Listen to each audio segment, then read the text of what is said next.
Artis Tia Aries mengabarkan dirinya beserta anak dan asisten rumah tangganya positif COVID-19. Kabar itu ia sampaikan dalam laman Instagram pribadi Tia, @tia_Aries, Selasa, tanggal 6 Juli tahun 2021.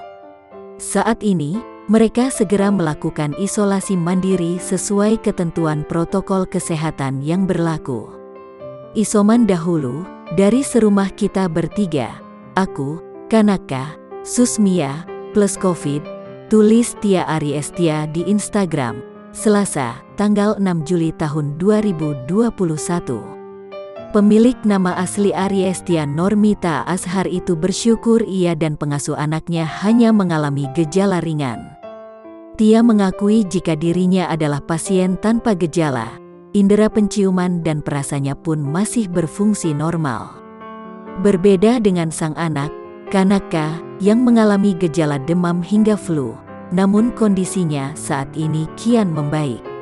Meski demikian, Tia, anak dan asisten rumah tangganya masih dalam keadaan baik, begitu pula anggota keluarga lainnya.